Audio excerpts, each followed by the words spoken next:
Monkey D. Dragon is one of the most important characters in One Piece. Being introduced very early during the Lobitown arc, Dragon went on to be established as the leader of the Revolutionary Army. It was thanks to Garp that we found out that Dragon was actually such an important person in the One Piece world, and more importantly, Luffy's very own father. Over the years, Dragon has only done bits in One Piece, and his character will only come into true focus in the last saga of the story. However, in the Egghead Island arc, we got to explore a bit more of his past, thanks to Dr. Vegapunk. In his flashback, we got to see what Dragon was like during the time when Ohara was destroyed, and as such, it also gave us a look at the creation of the Revolutionary Army. During Dr. Vegapunk's flashback, it was revealed to us that the Revolutionary Army was not the organization that Dragon headed from the get-go. In fact, before Dragon headed the Revolutionary Army, he was the leader of a different organization and he named this group the Freedom Fighters. It is very evident that, at this point, the Freedom Fighters were not massive and not even a threat recognized by the world government.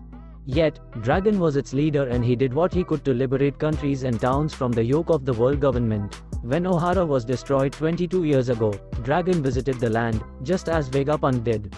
The two met there, and Dragon commented on how he was shocked to learn that his friend had joined the world government. Vegapunk then went on to reveal that his brilliant mind would be a waste without having the necessary funds to put it to use. Since Dragon's freedom fighters were poor, the only way forward for Vegapunk was in the navy. However, Vegapunk then went on to mention that they both have the same goal, which means that despite being very young back then, Dragon already established the goal of overthrowing the world nobles and creating a world where people could live free of oppression. But why did Dragon become a revolutionary? Well, the real reason why Dragon became a revolutionary is way more simple than you think, about which I already talked in my Luffy's Mother Theory video. You can check it out, link is in the description. Now, let's talk about the founders of the Revolutionary Army. Although he had lofty ambitions, at that time, Dragon did not possess enough power or influence to be noticed as a great criminal.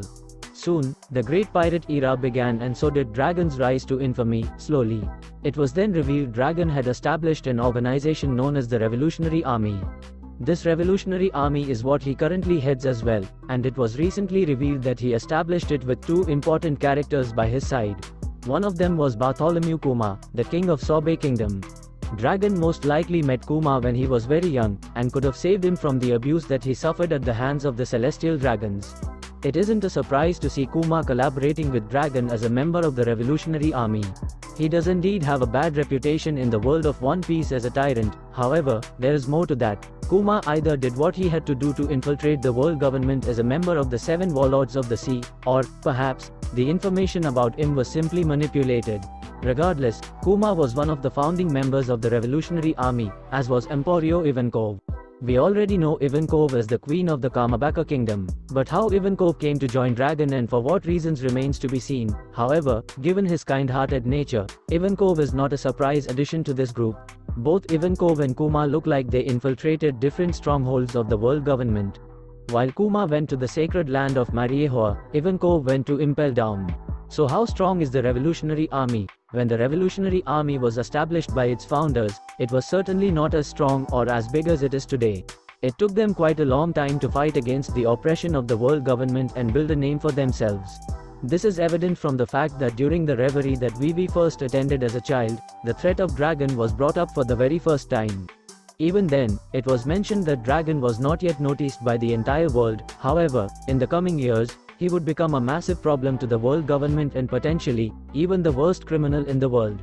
Dragon went on to accomplish just that and attain that title. He is the world's worst criminal, and just as he wanted that title by fighting the oppression of the world government, he also gained several powerful allies.